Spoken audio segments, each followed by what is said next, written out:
Alright guys, so I'm here with my dad. He's going to help me out with something pretty cool, a cool little feat of mind reading. So, for this, what we're going to do is I want you to think of an important date, okay? Any date you want. My date for me is going to be August 5th, 1999, alright? So, I want you to imagine your date in the day, month, year form. So for me, it's going to be 05, 08, 99, right? Right, yeah. Now I want you to think of any two-digit number, from that date, either the day, the month, or the year, and I'll do the same. Okay. You have it? Yeah. So without looking, don't show me, but I want you to put in that two-digit number that you've chosen into the calculator, and hit multiply. Yep. You're going to multiply it by the single-digit number or the two-digit number I chose for my date. So I went with 99. So multiply it by 99. Okay. Now you should have a completely random four-digit number. I do. Right? Yeah. But let's make this a bit more random. I want you to add up the single digits that make up that number. Just add them up in your head. Let me know when you got that. So you have a new total. You can forget everything else, just remember your new total. Okay. Make sense? Yeah. And here we'll lock this, I won't look, we'll put this down, out of place. You keep this number in your mind. And you know what, let's even make it more random. Add up, if there's more than one digit, add up the digits in your new number. Add those together. Got it. Yeah, new number, perfect.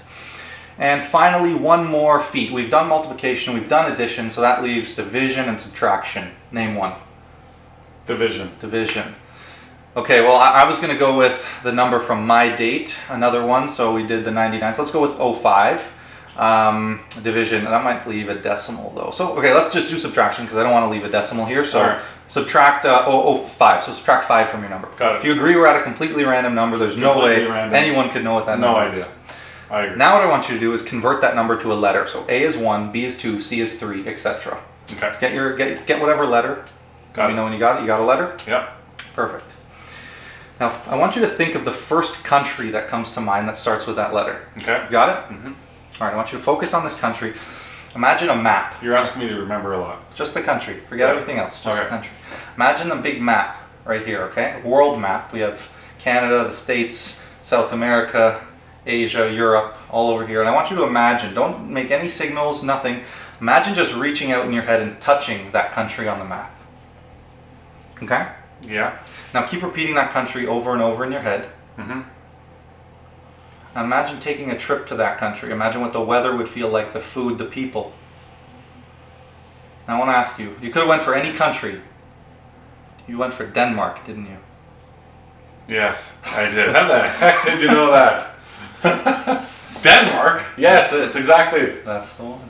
What? Good. Okay, nice job. Awesome, that was great. How in the hell did you do that?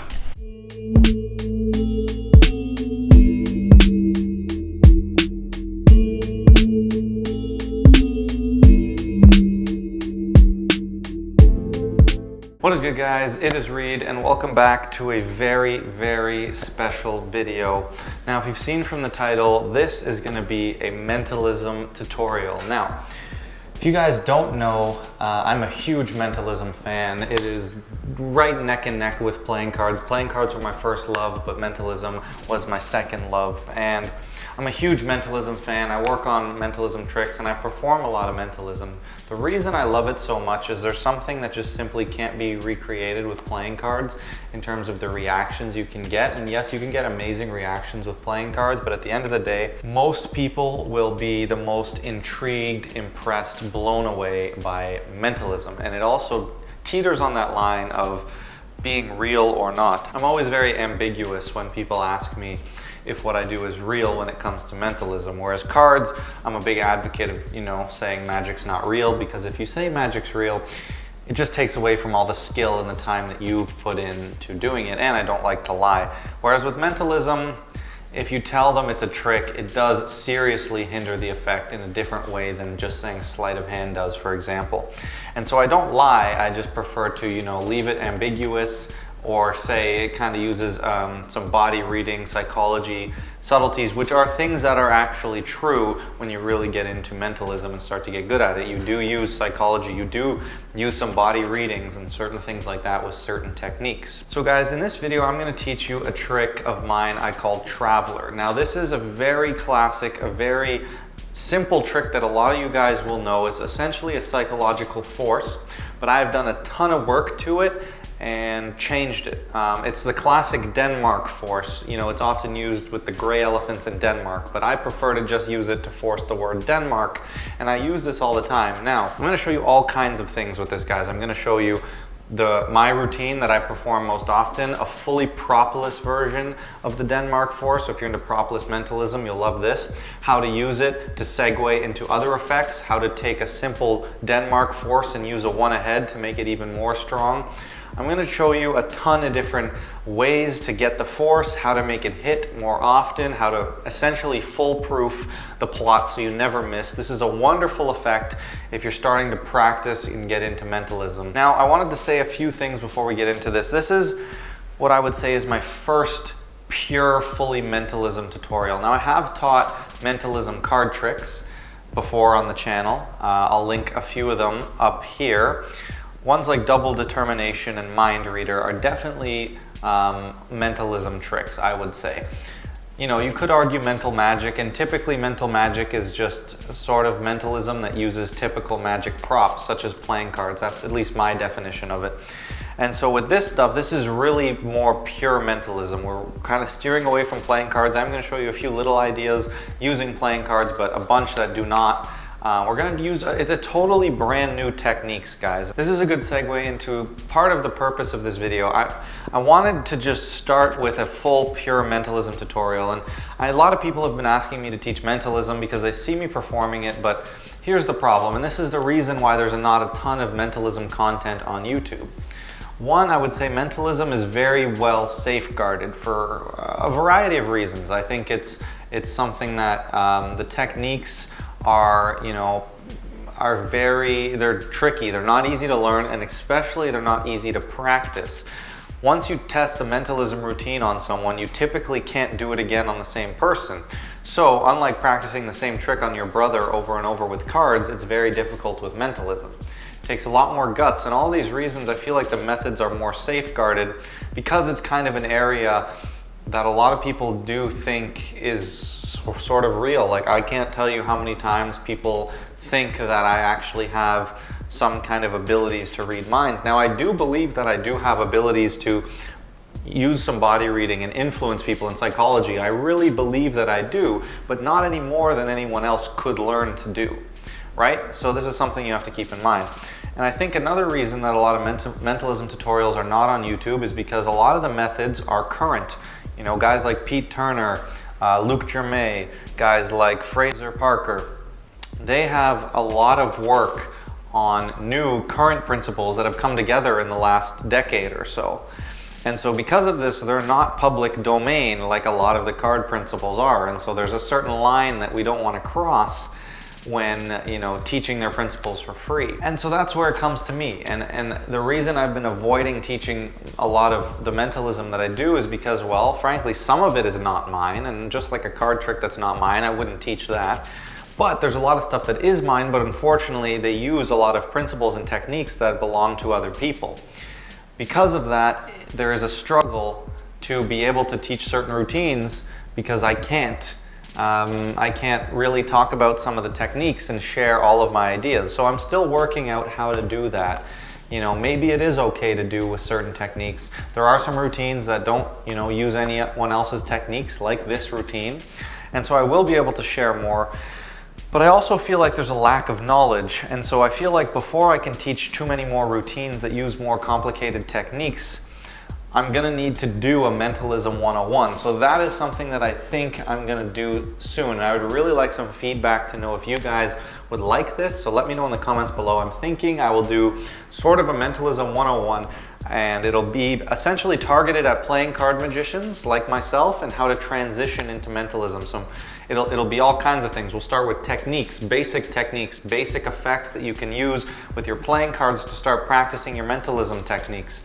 And then from there, we'll start to shift away from playing cards. You'll learn more techniques. And from there, you know, mentalism is one of those really interesting things. It's just like playing cards, where once you have a lot of techniques, you can basically create any effect that you want. And that's kind of the point where I'm at. I can think of an effect and figure out a method to do it, right? It's just like having a double lift, a cull, second deal, all these things in your arsenal. And at a certain point, you can kind of force anything. Now, I'm still on my mentalism journey, still lots to learn. There's a lot of different aspects that I still need to dive into. My biggest inspiration in this is Peter Turner.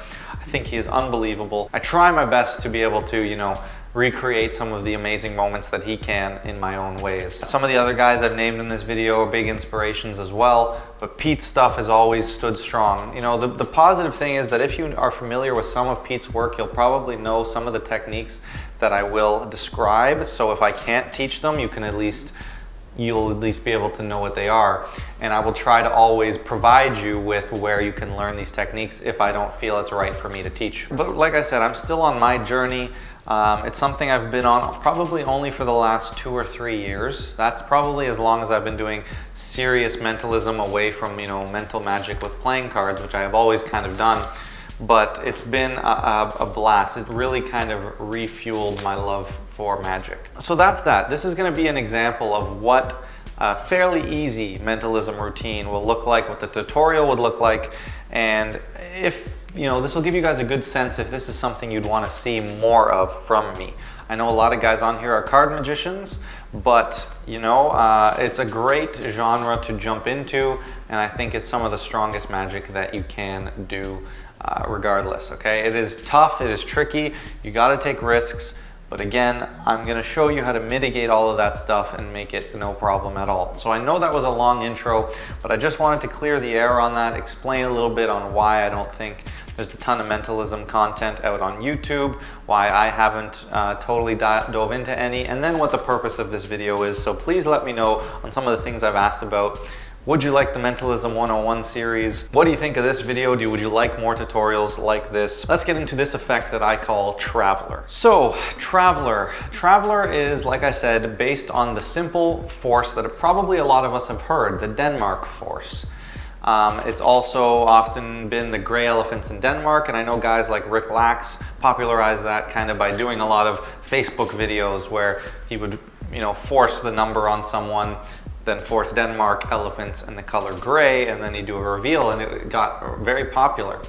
Now, let's start with the basic principle of how this works. This is essentially a psychological force, okay? So what that means, a psychological force is something that you force on someone using psychological techniques. So you don't give them anything necessarily, you don't tell them what to think of, you don't have them write it usually, but it's something that they just think of, but psychologically we're influencing them or essentially forcing them to pick what we want them to pick. Now these things are very rarely surefire, but there's techniques that we can use to get them to be essentially surefire. I say essentially because 99.9, it could fail that one time, but really, if you use some of the techniques I'm going to teach you guys, you'll see how it's not really possible for it to go wrong. And with psychological forces, you don't just ask them, hey, think of any word, right? There's techniques that you use to get your hit rate up. It's all about building your probability of getting the hit. Okay, so in this, there's extremely high hit rate. I would say essentially 100%, especially when you use the techniques that I'm going to teach you as your outs and different ways. They're not even outs because you don't even go into something different. It's the same routine. It's just different fail-safes, right? A lot of the techniques to psychological force, we're either using our words to sort of influence them. It's very important on your scripting, what you say, how you frame. If you need more reference on what I mean by frame, go check out my framing video, but that's essentially how you get their mind where you want it to be. And then we restrict. So we restrict what they're allowed to think of. And typically we do something I believe coined by Peter Turner called restricting without seeming restrictive.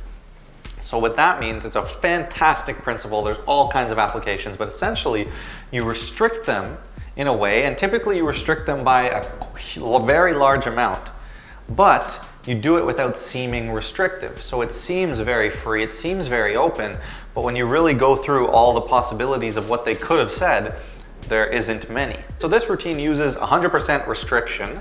It's very restrictive, and that's why the hit rate's so high, but it does hide the restriction in a unique way. It hides the restriction through a force which ends up forcing them into a certain box that they kind of have to stay within. Now, if you hide the force properly, you are now restricting without seeming restrictive, if that makes sense. So let's first talk about the classic version of this effect. So the classic version that a lot of you have probably seen, I know Chris Ramsey recently opened one of his videos doing a version of this in the last couple of months.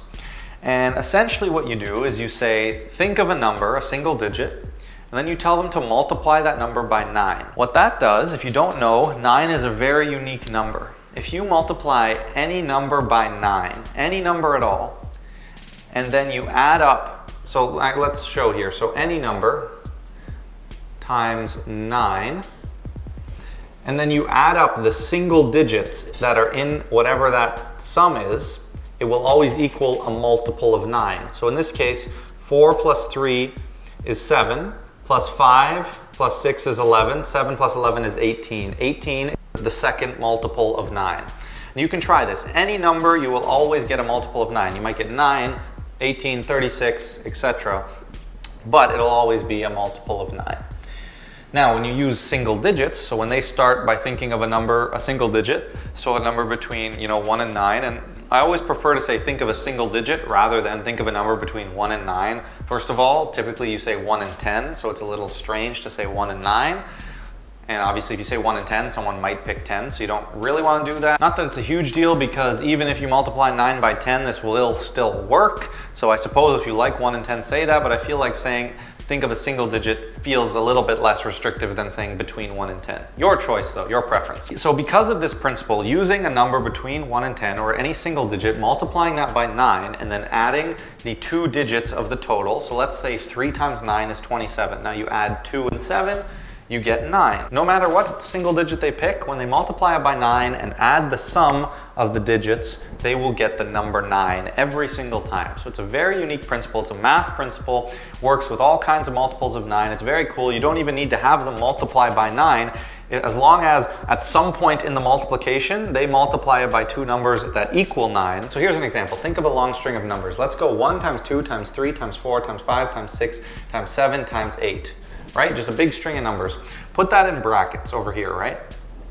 Now if we extract the 3 and multiply by another 3, we now have 1 times 2 times 4 times 5 times 6 times 7 times 8, which nowhere did we multiply by 9. But now we have 3 times 3 on the outside, which makes 9. So now we multiply everything inside the brackets by 9, and it's going to have the same effect. So as long as you just even multiply by a multiple of 9, or even 2 numbers that multiply together to equal 9, at some point it will work. There was this old effect on Scam Nation that kind of used this, where you would literally let them multiply freely, and because of a ton of different numbers, and because of how likely it is that they will either hit 9 or hit 3 times 3 at some point, doing this randomly, you can essentially guarantee any number that they land on, the digits are going to sum to a multiple of 9, which is very, very neat. And I do have a really cool effect that kind of utilizes this principle I will teach at some point. So that's what you need to know. That is the mechanical method. And I'm going to talk a lot about mechanical methods versus sort of the psychological method. So mechanical methods are more like what you would think of like a card principle or something that's surefire. It's a real method. And then some of the psychological things, they are methods, but they're not the surefire sort of thing we're often used to. It's the mechanical method, right? So after you force the number 9 by having them multiply any single digit by 9, then having them add the single digits in the total that they get together, then you have the number 9. Then you would tell them to subtract 5 from that number, which would give them 4. So you force the number 4. From there, you would then tell them to convert that number to a letter, which is something I love. I love that idea. It makes it seem so much more fair, so much more free. You basically say A is 1, B is 2, C is 3, etc. So now 4 is going to be D. From there, you say, think of the first country that comes to mind that starts with that letter. Now this is the psychological force element. We've restricted them, but this part is just psychological. We're just betting that their psyche is going to think of Denmark. Now, this has an extremely high hit rate. Think about countries that start with D. There are not many, but it is important to know other options. you will almost always get Denmark, but some other options that I've either heard or thought about that you could get, and this is important to know and I'll explain why later, Dominican Republic, Dubai, and Djibouti. Believe it or not, it's Djibouti, but it starts with a D, and a lot of people know it because it's kind of a funny name. So those are the other outs I would know, but we'll get to that in a second. We're jumping ahead right now. So that is the original. It is technically propless now, and a lot of people love propless mentalism, as do I. But there are, places and times to use it and places and times to not use it. But this routine is a great, thing you can do propless. And let's talk about the problems with that original routine. One, there's no justification for anything. Think about it. You have them think of a number and then you tell them to do all these instructions. Well, obviously your instructions have something to do with the method then, right?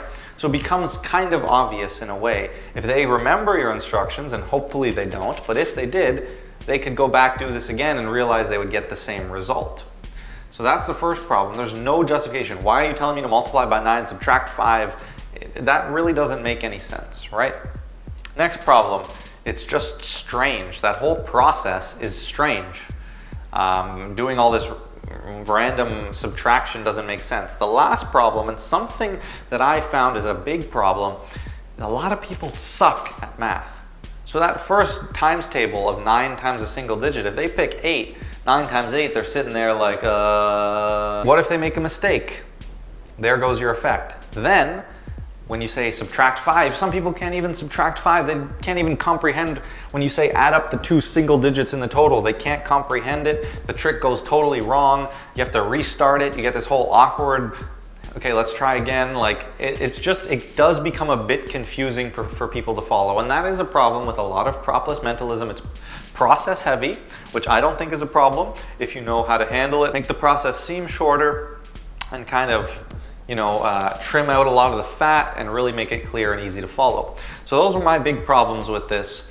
And so let's get into sort of my routine and how I would typically do this. So I'm going to start by explaining the main routine, the one that I do the most often, but this doesn't mean I do it all the time. And then I'm going to talk about some variations. I'm going to go over the fully propless variation because the variation that I do does use a small prop, but I feel I would still categorize this as propless because that prop, as I've said in other videos, is a cell phone, and I believe we all have cell phones on us. They're practically part of us these days, so I really consider phone magic as propless as well. Anything that just uses a phone either to write something down, use the calculator, whatever, that's still propless in my mind. But I'm going to go over a completely propless version later and a bunch of other subtleties and ideas, so please stick around to the end. So I have to understand here, before I totally jump into that, the core of this routine is to force the number 4.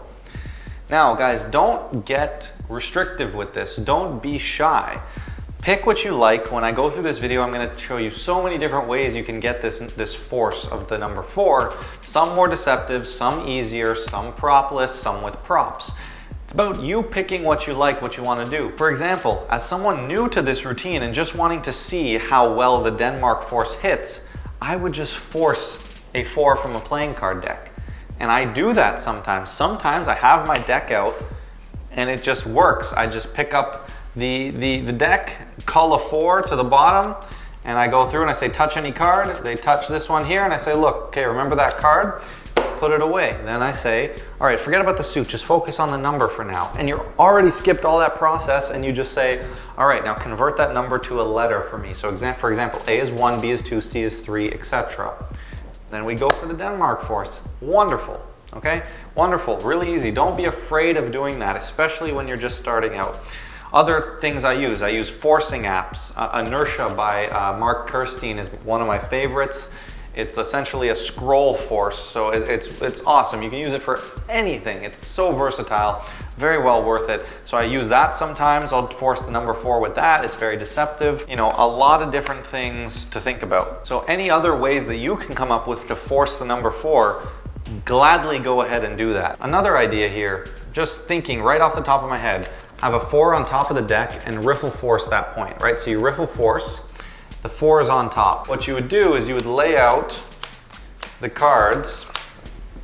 You'd lay out 6 cards and then you just do the number 6 force, having the 4 at one of the middle positions. So if they say 1, you spell it O-N-E, force. If they say 2, T-W-O, force. If they say 3, 1, 2, 3, force. If they say the number 4, 1, 2, 3, 4, you count from the other direction. If they say 5, F-I-V-E, force. If they say 6, S-I-X, 6. So you'd call the 4 to the top, force the position, deal out the random 6 cards that they say, right?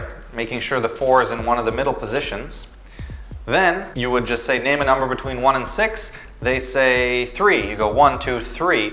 Okay, take that card, look at it, don't show me. They remember the number 4, and you say, look, all of these cards are different, right? So you could be thinking of any number.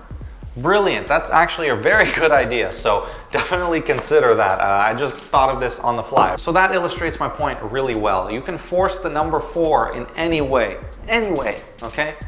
But now I'm going to show you my routine. So this is my polished version that addresses all of the problems we've talked about. It's a brilliant routine. It addresses all of those issues. So get your notepad, get ready to write down the scripting and techniques because this is important. So step 1, we're going to use our birthdays to force this object. Now for me, I can actually use my real birthday for this to work, okay? What you need for this to work is your birthday, either the month, the date, or the year. So for me, August 08, 25th, 25, or 1999, so 99, right? So if you think of, your typical month, day, year, date format that you would do, I'll put that up on screen here. But one of those has to be a multiple of 9 for this to work. Now, 99 for me happens to be a multiple of 9. Now don't worry, if you don't have a multiple of 9, that is okay. Lie. You're gonna lie, okay? No one will know any better. And if it's someone you know and they do know your birthday, I'll show you how to get around that. So what you do is you say, I want you to think of your birthday, okay? If this is someone you don't know and you generally don't know their birthday, then do this. Here's how you get around it. If you do know them, you do know their birthday or they know yours, so you can't lie about it.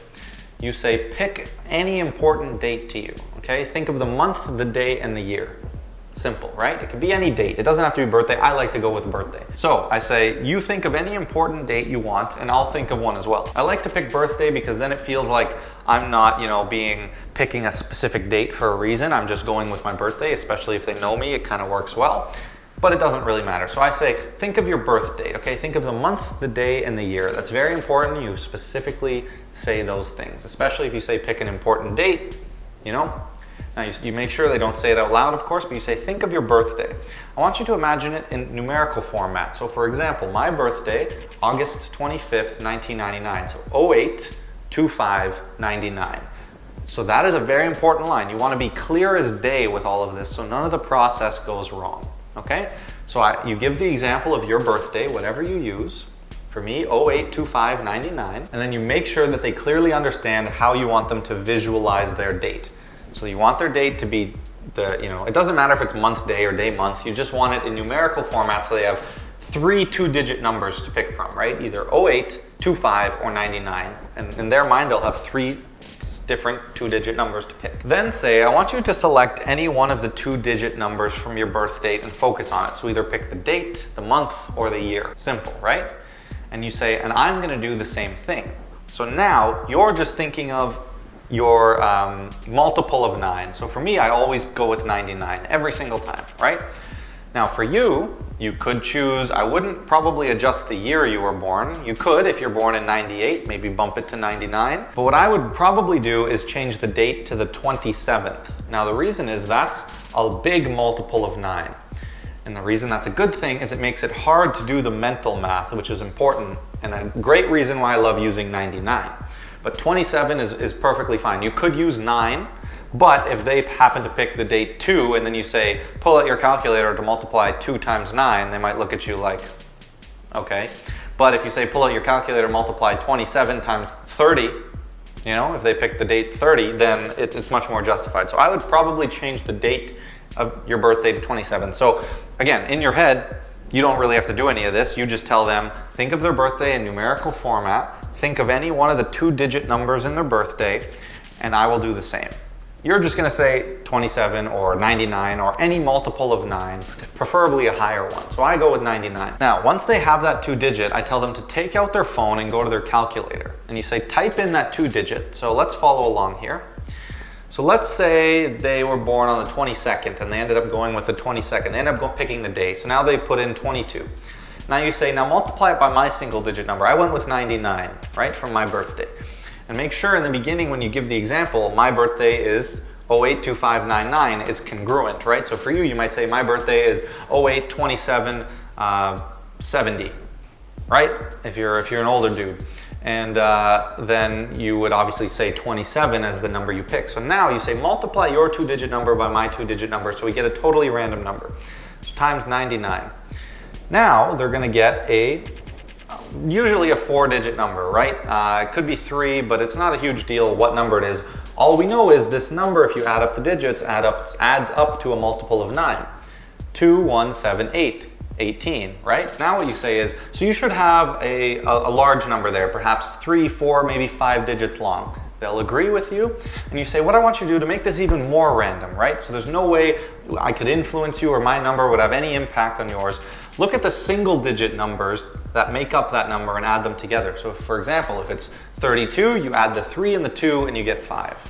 Again, illustrate an example so it's clear as day. Okay, but also when you do that, make sure the total you pick doesn't equal 9. Don't say if it's 63, pick 6 and 3 and you get 9, right? Pick something different. It's a little subtlety, but it's important. So, 3 and 2, you add them together to equal 5. So they'll add this up and they'll get 18, say, in this case. The worst case scenario that could happen is if I'm born in 99, which would be the highest 2-digit number, and they're born in 99, 99 times 99, still 18. So they're going to get 18. 1 times 9, which would be 9. So they're either going to get 9 or 18, okay? I don't think, if my math is right, that they can ever get 36 or 27. I think with 2-digit numbers, they can only get 9 or 18. So I'm very confident in that. But even if they do get 36, the method would still cover that, so you don't have to worry. Now, they're thinking of, their number was this.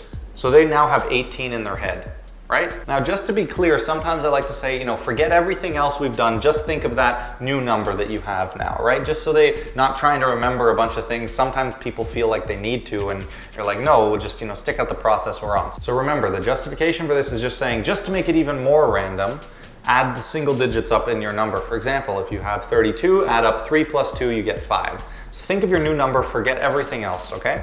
Now they have 18. If you use 99, their total will always be 18, right? But if you have, I don't know if that's always the best for everyone. It might be, to change your birth year. It could be a little weird to change your birth year to 99 if you're like 50 years old, right? So that's why I would suggest doing the date to 27. And if that's the case, you could get 9, right? If they think of 1 and it's 27 times 1, 2 plus 7 is going to get 9. So to circumvent that, all you say is a simple question. You say, do you have a single digit in your mind now? If they say no, you say, all right, perfect. Just take that number you have and just once again add up the single digits. So now if they have 18, they'll add 8 and 1, they'll get 9. Okay? And it's a totally logical thing. We just say, okay, so do you have a single digit? They'll say no. Okay, I'll add up those individual digits once again to get a single digit number. If they say yes, then we move on to the next step, right? Once they have a single digit, we know they'll be thinking of the number 9. Then I like to wrap that up by saying, all right, you have a single digit in mind and we agree there's absolutely no way I could know what that number is. They will agree. Now, of course, when they're at 9, we need a justified reason for them to subtract 5 to get to 4. So, there's a couple of ways that you can do this. Now again, in this situation, you theoretically could do whatever you want to force the number 5, but at that point, why wouldn't you just force 4? This is the method, again, that I use that is, I think the most deceptive, the most practical, and the most successful in terms of getting that hit rate up, relative to the deception. Obviously, if you just force the card 4, then you don't have any issues, but this is much more deceptive than just forcing the playing card 4. I mean, it can be. Now, the reason I like to use, this birth date and having them think of a 2-digit number from their birth date, one, it justifies us not having to say just multiply it by 9. It gives a reason to everything, it's logical, and it's much more random. Now, the method that I use to force the number 5, once again, uses my birth date, and unfortunately, you could copy my birth date, but again, it's not going to work for everyone. So what you could do, if you use 27 05, and then whatever year you were born. You know, if you're already changing 27, you might as well change the month to 05 for this reason. For me, I use a little bit more process, but I'm not having to lie about my birthday, and I came up with this method based on my birthday. But again, you can think about your birthday, and I'm sure you can probably work out a similar way to do this, but a fail-safe way is just go with 2705 and then whatever year you were born. We're gonna disregard the year. So now after you've said, I just wanna make it super random, one last time just to make sure there's absolutely no way I could know. We've already used 27 for my birthday. Let's use the month. Let's use 5, right? 05. So now, just the same that you've 27, you used 5, right? So if you change your birthday to that, that works. Now, you don't have to change your birthday. You can think of other methods to force 5 based on your birthday or other things, right? You can come up with other ways. That's the way I do it. The way I do it is even a little bit different. It's more complicated, and if you want to change your birthday to my birthday, then this will work perfectly. But again, it's based on your situation. If you could pass off for someone born in 99, go for it. If not, again, you just tell them at the beginning your birthday is 2705, and then whatever year you're born. At first, you say the number you picked was 27, then when you come back around, you say, I've already used 27, let's use the month, 5, we'll use 5 now. Now what you do is you say, all right, we've done multiplication, we've done addition, right? Because we did my number times theirs, and then they added up all the single digits, and you say, all right, name division or subtraction. And I say them in that order, because you kind of say division or subtraction, and you hit on, emphasize the subtraction. We're trying to get them to say subtraction. Here's the brilliant thing. They say division, which first of all, most people aren't, because most people hate division and do not want to do division. If they pick division, you just say, oh, my number's 5, so it's not going to leave a nice number. It's going to leave a remainder, so let's just go with subtraction, right? Because if you divide any single digit by 5, it's going to be a decimal, right? So you just say, oh, that's gonna leave a decimal, so let's just do subtraction anyway. So you're trying to get the hit on subtraction, but if you don't, you have a perfectly logical out. But I'm telling you, no one says division because no one likes division. So then they say subtraction. Now you're doing exactly what they've said. You said, all right, then subtract 5 from that number, right? So again, to force the number, you just would say, we've already used 27 from my birthday. Let's go with the month, 5. Do you want to do, we've done addition and multiplication. Do you want to do division or subtraction this time?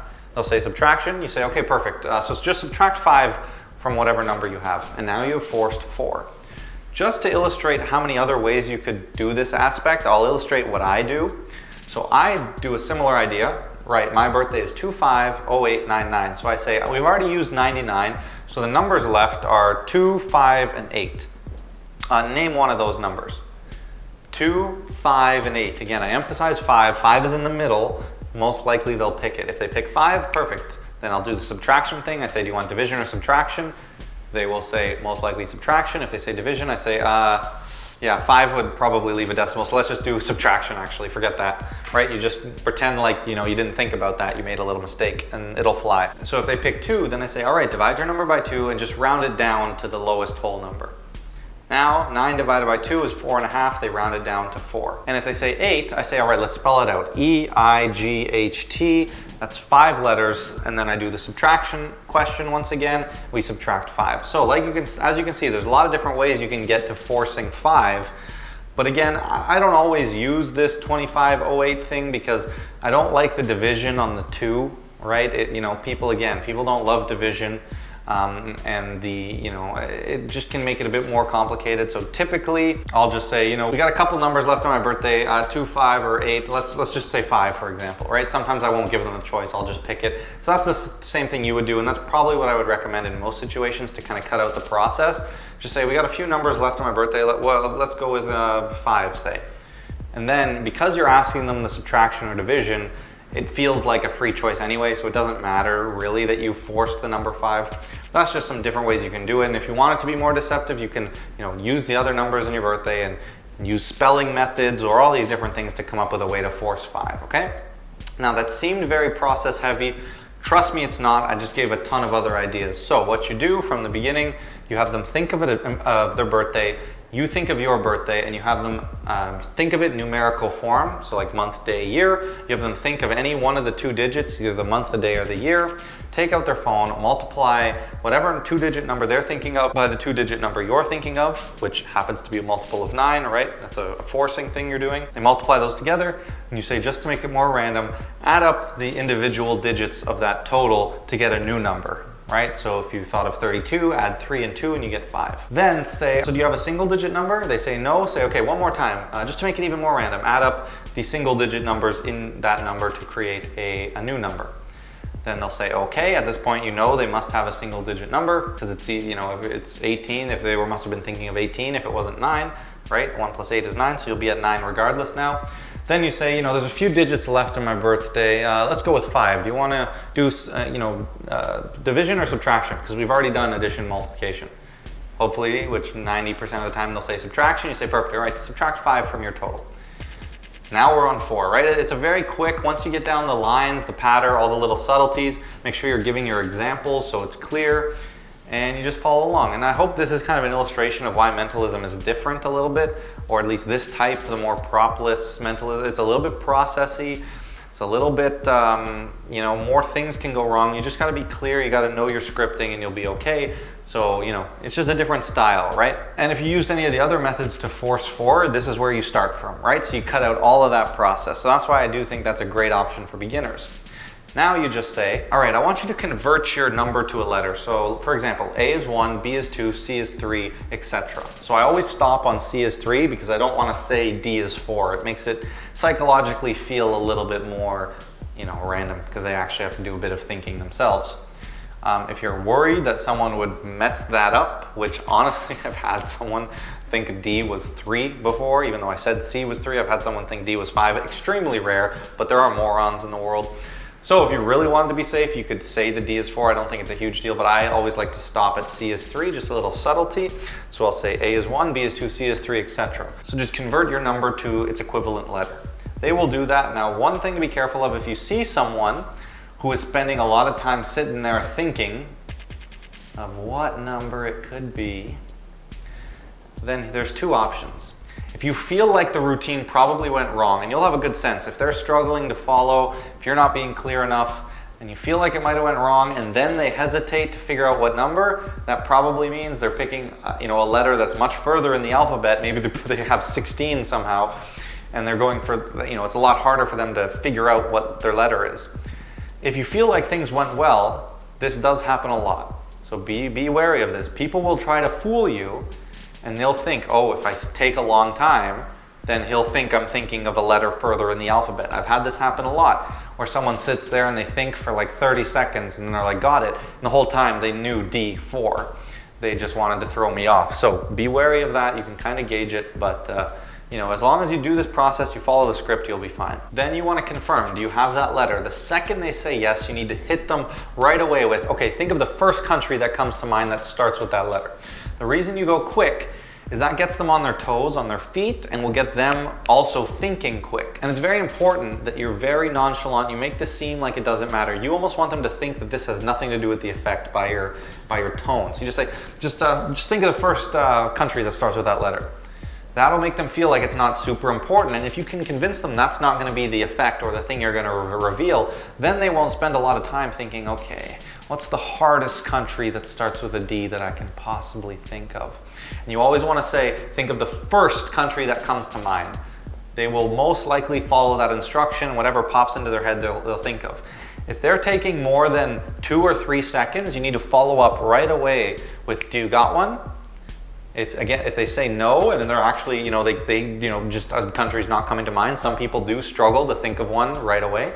Then you just say, quickly, just don't think about it too much. Just the first one that pops into mind. So we're re-establishing that we just want it to be the first one, because that'll increase our hit rate of it being Denmark. These are important things to consider. You want to have a rushed pace. You want to rush them for this and just say the first thing that comes to mind. So my scripting is, you got your letter? Okay, just think of the first country that comes to mind that starts with that letter. You got one? Yeah? No, just the first one, just quickly, whatever comes to mind that starts with that letter, the first country. Right? So that's kind of how I force them if they're taking a bit of time. Once you get that yes, you say, okay, perfect, and now you go into the reveal, and you reveal this in whichever way you want. I typically like to write it down. If I have billets on me, again, if you're doing this propless, then you can just put the hand on the shoulder, have them repeat it over and over in their mind, name a few letters or something, and we'll get into some of the ways to reveal it in a minute. I know this video is super long, but it's a mentalism trick, guys. There's so much stuff that goes into it, and it's the first one, so it's going to be a monster video. So a couple of different ways to reveal this. I prefer to write it down on a paper, have them say it out loud. I usually give them the paper and I say, for the first time, what's the country you're thinking of? Again, this is the simple idea that then everyone else will know the country, and then they can follow along and everyone will react rather than just the one person reacting to it being right? So that's a very good way to get better reactions and stuff. On this note, with this kind of trick, guys, it's very important that only one person is following along, okay? So be careful with your forcing method. If you're forcing the playing card 4 and you show like this, or you're doing a peek, get your audience member you're doing this on alone over here so no one else can see the card they peek. Here's what happens. If you hold up it like this and everyone sees that it's a 4, everyone behind you is going to be following along now. Then you say, convert that number to a letter, think of the first country that comes to mind. Then everyone is going to have Denmark most likely in their mind. Which you might think that's pretty cool, but it does typically hinder the effect. Because people then think, oh, well, there's nothing else we could have thought of. So they start to see that it's restrictive, right? Which is the last thing we want. Whereas, if people don't follow the process, they'll literally feel like they could have thought of basically any country, which is really what we want this effect to feel like. So whatever forcing method you use, make sure people don't follow along. Now, that's one of the reasons I love this so much. Because it uses a calculator and big numbers, people can't do the mental math to follow along. Even if they're good, most people won't do the mental math because it's 2 big single-digit numbers.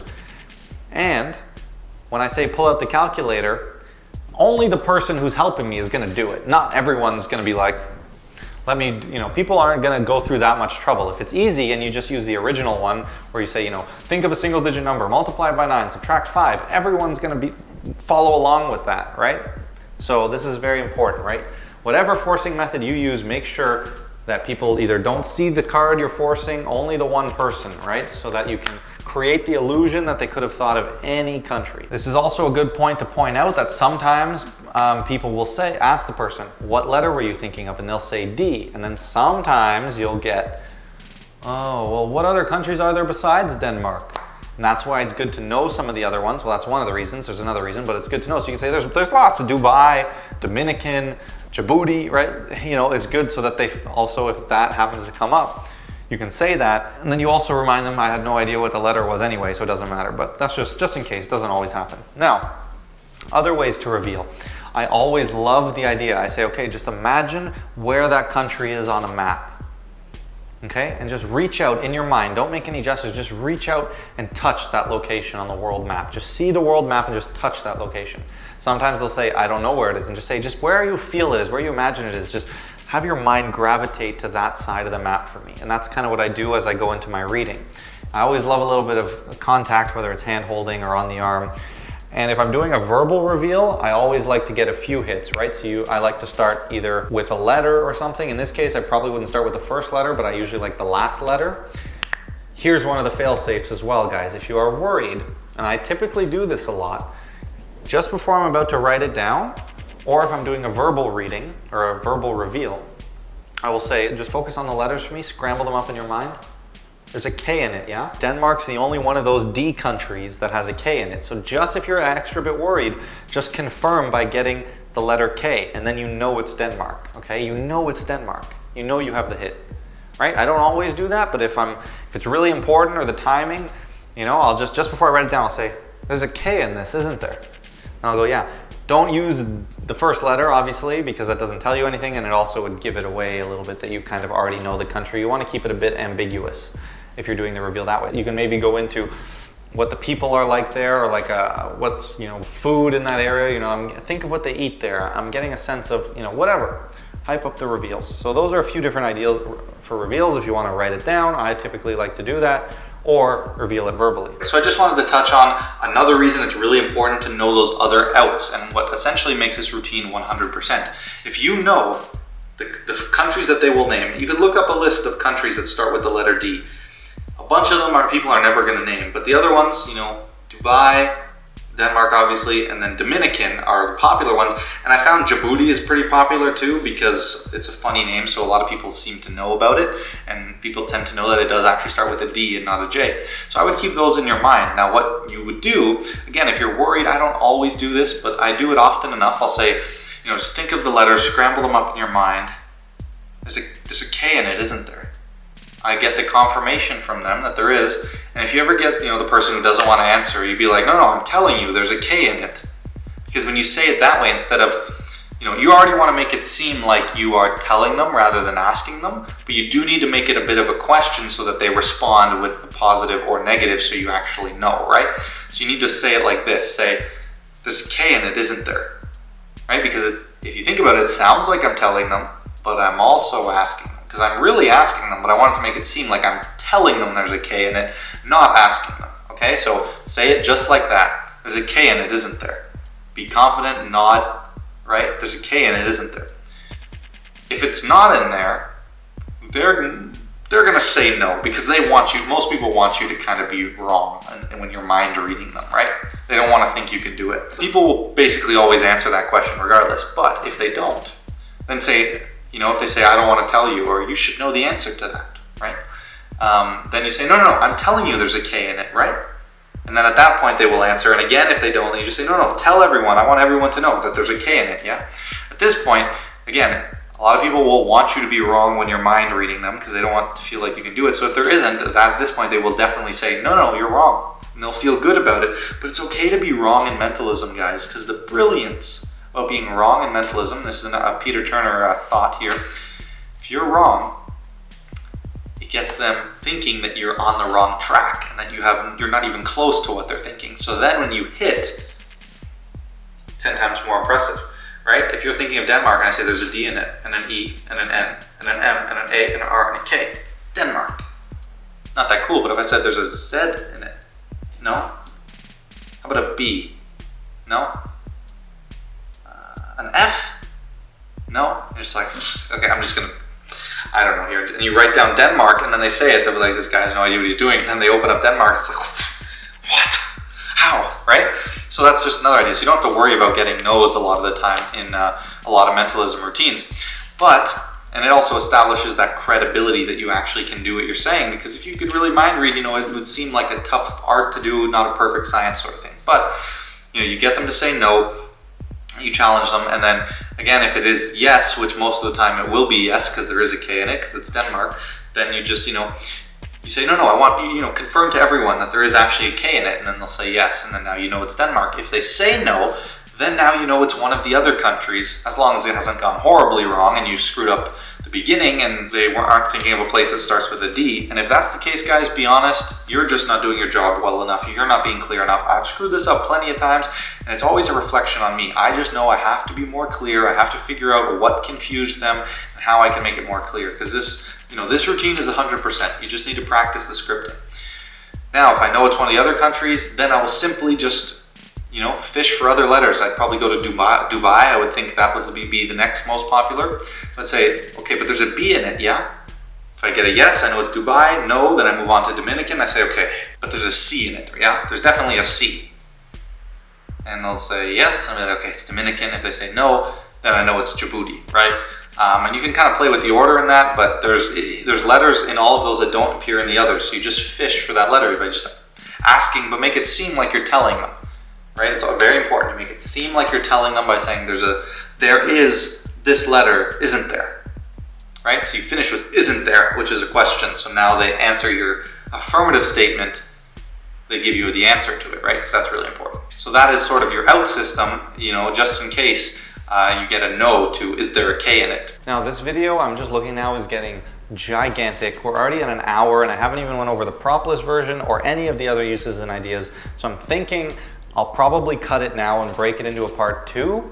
So if that is the case, thank you guys so much for watching. Let me know what you think of this, and if you want the part 2, because I'm just going to go into filming it now, with a fully propless version, no phones, no nothing. It uses a very cool, very unique little principle that you guys may be familiar with from elementary school, math class.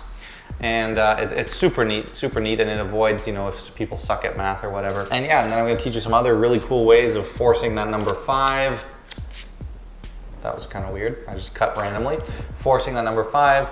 I'm gonna show you a few little minor props, how you can take this routine to the next level, add what's called the springboarding principle or piggybacking. I'm gonna talk to you about using this in a one ahead. So I have so many great ideas.